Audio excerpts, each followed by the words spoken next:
Hey guys, quick announcement. So I'm hoping you'll be very excited about this. The Suzanne Venker Show is now going to drop 3 episodes per week. In addition to the main one that gets dropped on Sundays, for those of you who are regular followers, you probably know that. There's going to be 2 additional ones on Tuesdays and Thursdays.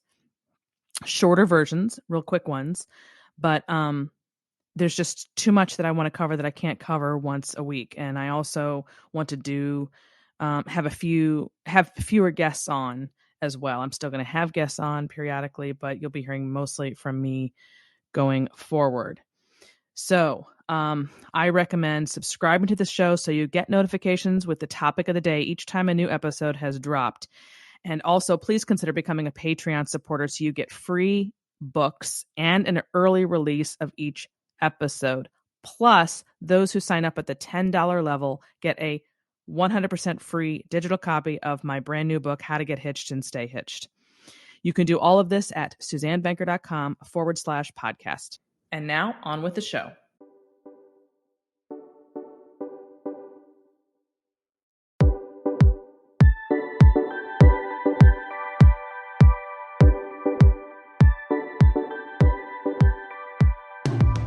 From the magnificent Midwest, it's the Suzanne Venker Show, where men and women are equal in value but wildly different by nature. Join us here every week when we challenge the culture's hugely flawed narratives about men, women, sex, and love. From coast to coast and from around the world, thank you for joining us. So today is Q&A hour. I'm going to get through as many of these as I can today. You ready? Let's go. This one is from Grace. Hi, Suzanne. I've been dating my boyfriend for a year now, and we haven't said I love you.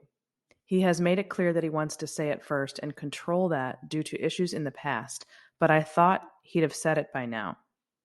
I don't really know what to do. If I bring up marriage or future stuff, he kind of shuts down or changes the subject. I love him and I feel like he loves me, but because he's extremely kind and generous, just not expressive unless he's been drinking. I want to have a more serious conversation about next steps in our relationship, but not sure how to bring it up. Do you have any advice, or is this me overthinking things? Okay. Short answer, no, definitely not overthinking things. What you're describing here, Grace, is an indication that this gentleman who you love, and I get that, is not ready for commitment.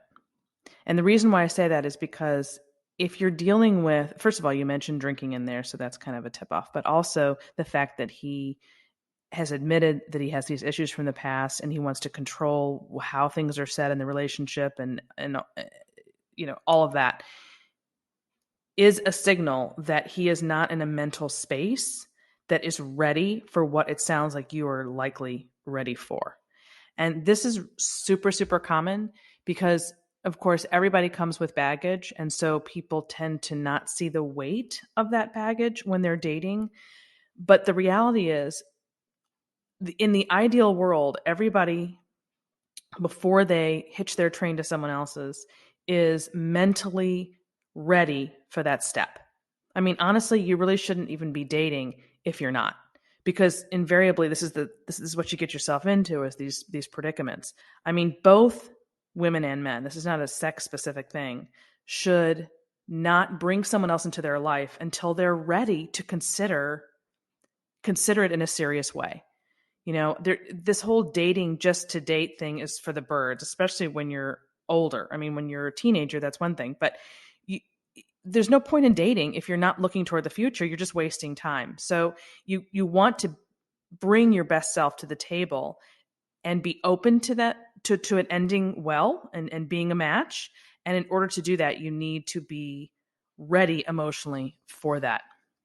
You know, is that realistic that everybody's going to be, not get involved with anybody until they're totally ready emotionally? No, but you should definitely pay attention if somebody appears that they are not, because that is not going to end well to force that situation along. So I'm sorry. I know that's probably not what you wanted to hear. And it's really, really super hard when you're in love, but it's pain now or pain later, right? It's not, there's no clear cut way to avoid pain or heartbreak when you're dealing with love. Okay, this one has no name attached to it for some reason. I don't know if that's them or me who didn't write it down. But anyway, it's titled Modern Dating Sucks, which I totally concur. This is actually a parent who is writing about his son. My son is well, I don't know if it's a dad or a mom, but anyway, my son is coming around tomorrow. He asked me to open a bank account in my name so that he can save money in it. Why? His long-term girlfriend, 24 years old, has a good job. She lives with her parents and inherited $60,000 and has saved an extra $30,000. And her only bill is her mobile phone. She just bought herself a 3-bedroom house and they are going to move into it. He's going to pay half of the bills. The house is only in her name. He earns slightly more than she does and works for a pharmaceutical company. She wants to get married and have children, but does not want to take his name. The girl is a modern version of a conservative woman, believe it or not. She even refers to her peers as entitled. My son wants to save money so that when she kicks him out, he can afford to set himself up in a place immediately and also have the money to sue her for his half of the price increase in the value of the house. What the hell is going on? Oh my God. I mean, there is so much to unpack in here. I don't even honestly know where to begin. First of all, that last phrase, what the hell is going on? I'm feeling that from parents, anybody over, say, 40, 45, definitely over 50, that's my end, is just speechless with how young people are maneuvering when it comes to dating and or marriage. Look, the very first tip off here is she's bought herself a house. They're dating. There's nothing here that suggests that they're engaged. So the decision has not been made as to whether or not they're going to spend the rest of their lives together. So they are literally just boyfriend and girlfriend. So number one, you shouldn't be living with somebody with whom you are not engaged or married. That's just a bad, bad, bad move. Number two, it's going to be her home and you're moving into it and you're going to become a boarder as a man. That's the reality of it. I don't care if she has a quote unquote conservative values. Those aren't, the word conservative is, I almost don't even like to use it anymore, conservative or liberal, to be honest with you, because I don't think those words mean anything anymore. I honestly don't. We're so far gone as far as having, moved so far to the left that to even use the word conservative could mean any number of things. So I don't use those terms. What you want to be looking at is not how she labels herself, but what her worldview and her actions are, he or she. For example, she may refer to her peers as entitled, but the fact that she wants to get married and have kids but not take his name suggests a completely different political bent. You need to pay attention to that. If a woman doesn't want to take your name, by and large, she's a feminist or a feminist thinker.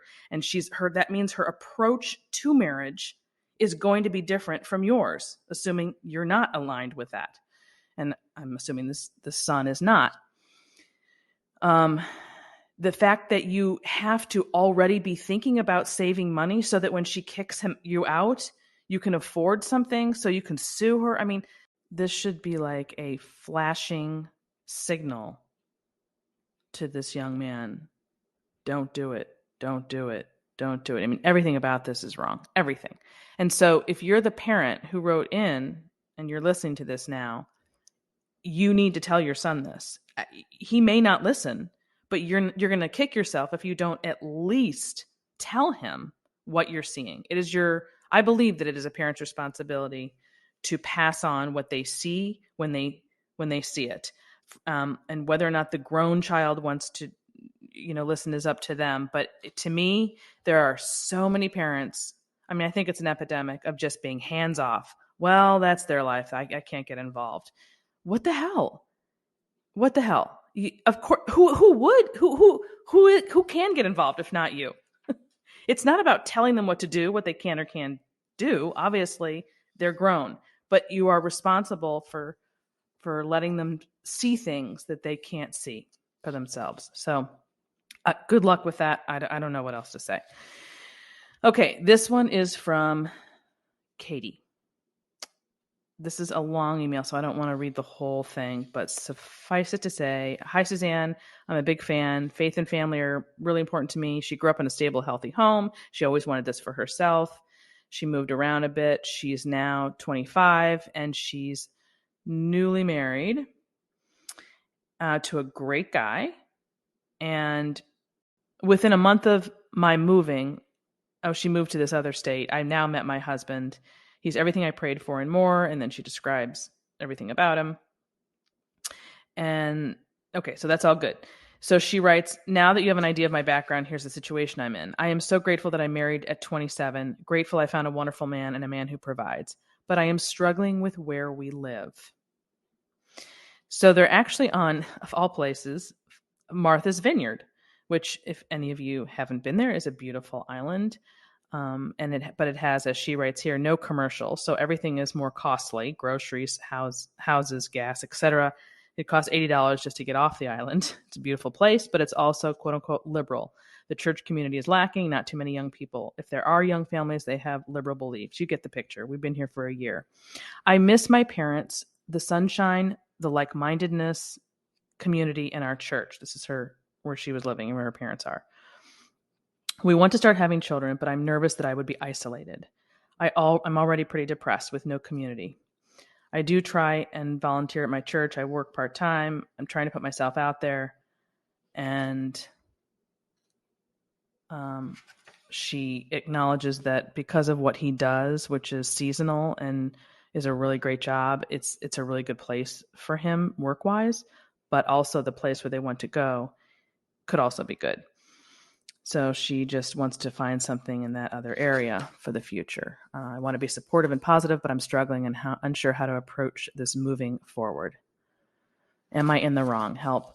So this was a little personal for me because basically what she's dealing with here is, when it comes to her relationship or her marriage, is geography. So all the other pieces are in place from what she's described, with the exception of geography. If that is the case for anybody, that is solvable. That is absolutely solvable as long as somebody, obviously, is willing to be open to moving. I mean, that's kind of an obvious answer. Given that you're newly married and you don't have children yet and his job is going really well and he wants to sort of milk that, I would give that a few years with the plan, the definite plan then of moving to this other place where he will also, you said, be able to get work, but allows you to have this whole other life that you don't have currently. Because I promise you, and please have him listen to this answer, he will be grateful that he did that. Fast forward 5 years, 10 years, 15 years, you've got to think out about where you want to be. And if you're planning on being home with those kids, you're going to want your family around. That's the bottom line. When you're at home, you need family, you need community, you need to be happy where you are. That's a very specific lifestyle. And if you were talking about going to a place where there's literally nowhere for him to work, that would be a problem, clearly, but that's not what you described here. So a compromise would be staying put, let him sort of milk that and do what he needs to do, but definitely plan on moving. I feel really, really strongly about this. It was personal for me in my first marriage, which a lot of you might know did not end well. That was in my early 20s, or mid 20s rather. And married 4 years, no kids, but geography was a massive problem. He was a New Yorker. I was a Midwesterner. At the end of the day, we both ended up in our respective hometowns, home areas, I should say. And it just, people don't want to talk about how significant these things are once children come along, because men and women are just living these parallel lives where they're both going to school, pursuing their careers, and it's all money, money, money, career, career, career. And they move wherever the wind takes them for that money and that career. Well, the problem is you're not thinking 10 years out or even 5 years out. What is the long-range plan? If you are having a family, you are going to need help. You are going to want to be around family. This is particularly true if your wife is planning on staying home for X amount of years. And so that's one of the reasons why things didn't work out for me. It was a big fight. His heels were dug into New York City, and he wasn't leaving. And I mean, okay, so the rest is history. But that doesn't have to be your story, because what you described, Katie, is that there's work for him in both places and that he's amenable to going. And a nice compromise would be to just stay put since you don't have kids yet. And then with the plan on moving toward your family when you're ready to start a family. So I hope that helps. This one is from a Jean-Marie. Hi, Suzanne. Thank you so much for your wonderful books and great show. Would you consider talking about guilt in one of your episodes? I feel a tremendous amount of guilt for wanting to step out of the workforce to raise children, as if I was leaving the entire financial burden on my husband. The message I get from people around me, including other women who already have children, is that being a stay-at-home mom is self-indulgent and financially irresponsible, like I'm unwilling to pull my weight. I've heard this so much from other millennial moms. I would love to hear your take on this.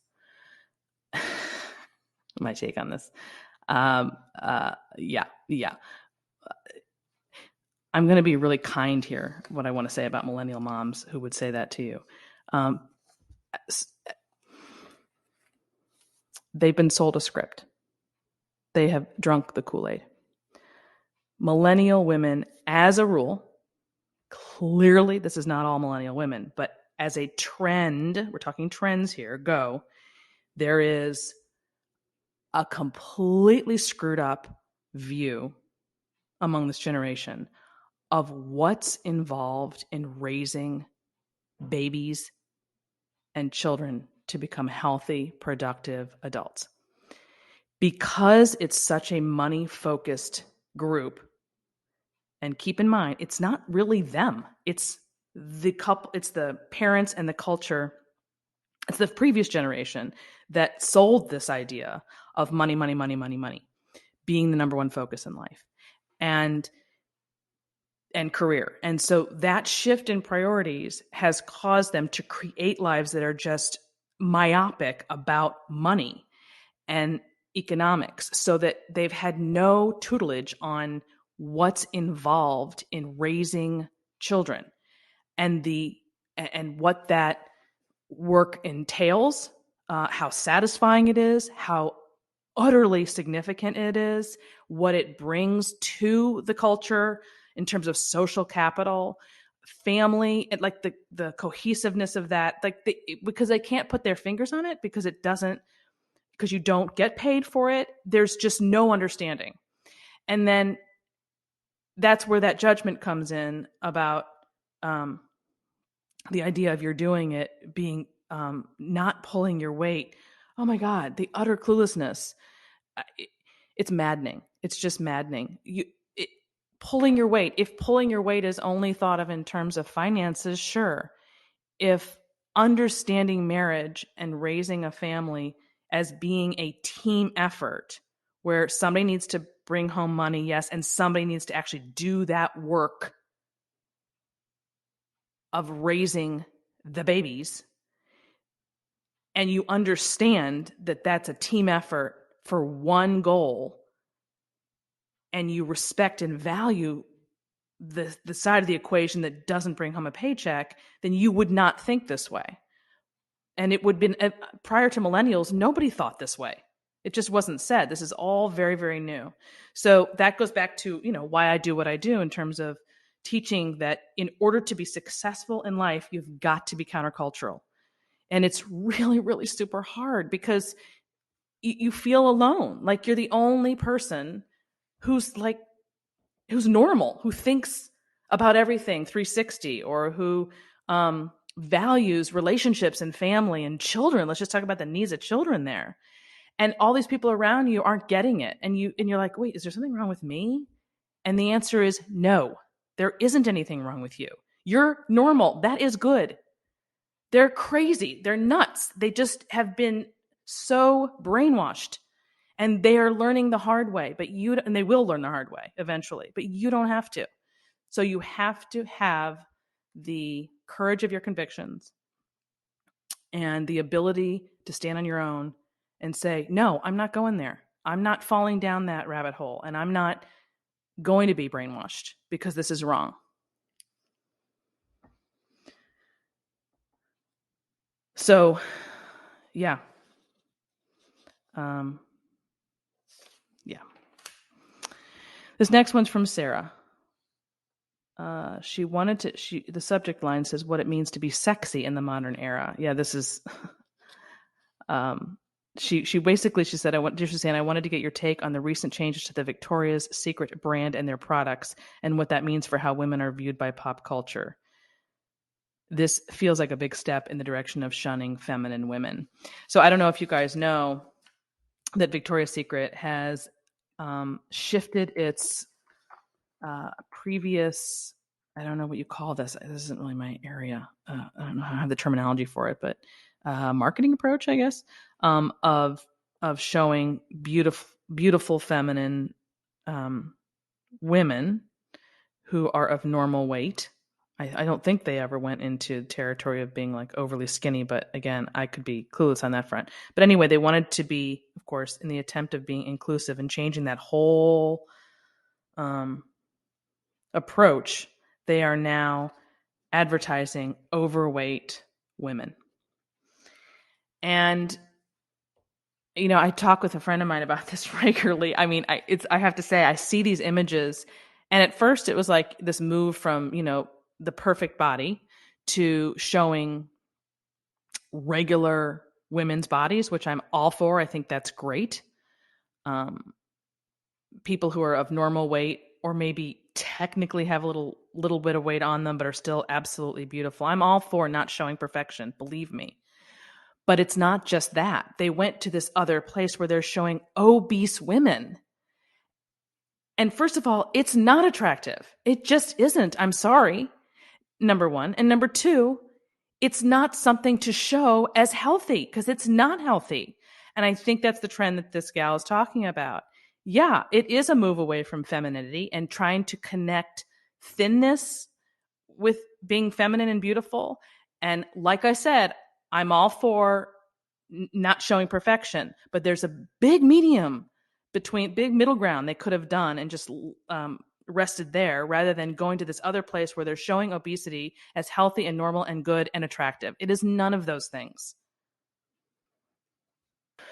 Okay, this next one is from a gentleman. He's asked to remain anonymous. He writes, hi, Suzanne. How do I navigate going into a marriage-minded relationship when the woman will be making more money than me in marriage? I am pursuing a career as a craftsman and an artist. I love my work and I want to do it till the day I die. I know the statistics wouldn't be in our favor. With more women going to college than men, this problem is on the rise. I know other men would love the help too. If you could keep me anonymous, that would be great. Okay. So absolutely, anybody who listens to the Suzanne Venker show knows that this is a massive problem that is not going to get better. It's going to get worse. We just had yet another finding just a couple of weeks ago, another new one showing an even greater gap. I mean, it's just going to keep going with women in college versus men. Although this isn't just about college degree per se, although that's certainly part of it, it's really more the issue of women making more. And look, I don't pull any punches about this. This is dangerous territory. It just is. And I can't help but say that because I work with these couples. I see it every single week in my coaching practice. So I would be lying if I just pretended this wasn't a problem. It is a problem. My suggestion for men like this is to steer clear of women. And I don't have enough details here, honestly. So definitely the variables matter. But in general, depending on the career path, if hers is going way up and yours is going to stay at a certain level and it brings you tremendous happiness, let me back up and say, I truly believe that what's most important going forward with this new phenomenon isn't how much money a man makes per se, but whether or not he has passion and purpose. So if you were to ask the average woman, no matter what kind of money she makes, would you rather be married to a man who didn't have a lot of ambition or passion and made, $40,000 a year and you made 150 as some bigwig? Would you be good with that? And if they were honest, they would say no. But if you asked the same woman, so the other choice is this man who's going to make, well, maybe not 40, but I don't know, a decent salary, and it's not ever going to match yours, but he has total passion and ambition for it, and he works really hard every day at it and loves it and is happy, and it's steady and it's all good, I think she would say, oh, yeah, bring it on. So at the end of the day, it isn't so much the discrepancy, although it is, but it's more if you are as driven as she is for whatever it is that is you're doing. And I truly believe this. After, I've thought about this for a long time, and I've been dealing with this for a long time. And for one thing, this gentleman is right. It's not going away. So we need an answer. And to me, that's been my conclusion for the whole thing, is at the end of the day, it's not how much money you make, but whether or not you have something that makes you productive, gives you purpose, that you're passionate about, that you're ambitious about, and you're all in and you're happy. And when you have something like that, you really, as long as the woman, if you're married to her who makes more, let's say, is on the same page about how to handle the finances, and you're working as a team and you have a budget and like everybody's on the same page, that's the ideal scenario for this new phenomenon. To have the mixture of, yeah, there's a discrepancy, but everybody's happy in their respective careers and you're both on the same page and working together. That's when I believe it can work. What I see too much of is the woman who loves what she's doing and the man who's floundering, which is a whole different mess of a situation, and or maybe the man's not floundering, but she's doing so well and she's not handling the money. They're not on the same team. It's a his and hers scenario. They do not have budgets. They do not have meetings. They're not the same. They're basically roommates. And then she feels more and more powerful and he's miserable and it just goes south from there. So that's what I see more of. I would like to see the former be in place as we go forward with this phenomenon of women out earning men. Can it happen? I don't know. I mean, I honestly, I'm nervous about it because, well, first of all, this is very new. It's just now happening. And so I'm seeing the results of people who've been doing this for like 10 or 15 years now. So looking forward decades from now, or even 5 years from now, maybe, that's going to be my position on this whole women out earning men thing is the way I just described it as the ideal. Not so much the money you make, but if everybody's happy in their respective fields and they're working together, that at the end of the day, it shouldn't technically matter. But that's, I would need a whole episode just to talk about the ins and outs of that scenario either way, which actually I am going to have one. So stay tuned for that. Okay. Last question. The subject line is WTF do I do? So that gives you an idea of where we're going here. This is from Brian. Hi, Suzanne. My wife and I are going on 16 plus years of marriage, and I'm trying to decide if there's any hope left. Prior to COVID, my wife and I have had our challenges for many years. It seems like every stage in life where we are challenged, it reveals the weaknesses in our relationship. I used to see these challenges as potential to grow together, which has sometimes been the case, but now I'm not so sure. We've sought counseling before. I seem to get the same question, would your wife be open to coming in? The answer is always no. He discovered a men's community, so he's doing work on himself, he says. It seems like the more I work on myself, the more distant we become. In my professional world, as a health and lifestyle coach, I'm knowledgeable and respected and told that I offer amazing value to the industry. Whatever the absolute opposite of that is what my wife seems to think of me. Since leaving a high-paying salary job in 2016 and starting my business, finances have been a challenge, so that's a factor too. So this goes hand in hand with the last question. My wife has a very successful career and was deemed essential during COVID, and I was not. I've been finding my way back online, and it's putting pressure on both of us. My question is, when does a couple still have a chance? When is it over? We have a 10-year-old son. So that's kind of an open-ended, hard question, so I'd rather answer the question specific to your situation. I don't believe that it's ever over or ever has to be over if both people are wanting the opposite. If you have someone who's completely checked out and a tremendous amount of damage has already been done, that's when you're going to have a really hard time, because you absolutely have to both be on board and want change in order to affect change. If you're constantly fighting against someone who's done with you and has no interest in you, and I'm not suggesting that's the case here, but you asked an open-ended question, then you're talking about an uphill battle for sure. But you have a 10-year-old son, so if it's not high conflict, I would encourage you to. I mean, you didn't say anything about whether or not it is high conflict. So if things are relatively calm and stable, then you're obviously going to want to stick this out until your son is a lot older. But if she's completely incapable of looking inside herself and believes that you are the problem, it is problematic. There's no question. I mean, I have most people who come to me are all in and ready to stay married. And I've had a few here and there in coaching where someone's, as I said, someone has one foot out the door, and I can't make somebody want to be there. So if you're dealing with that, it's very difficult. I don't know that you're going to be able to affect change without her being on board. But like I said, if you can worry about the relationship itself when your kid is grown, but if it's all relatively peaceful, I'm just missing too much information here to be able to answer it in a straightforward way. But yeah, I'm sorry. That's really, really rough. It's really, really rough when you're the only one who wants to stay married and you're willing to do the work and the other person isn't. So I wish you luck with that. Okay, that's it for today. And that ends this hour of the Suzanne Venker Show. Before you leave us, I'd appreciate it if you'd take 1 minute to give us a review at Apple Podcasts or whatever platform you use. If you've done that already, or if you can't leave a review on your podcast player for some reason, please consider sharing the show with a friend or a family member. Word of mouth is the primary way we get the word out about the Suzanne Venker Show. Thanks for listening, everyone. Have a great week.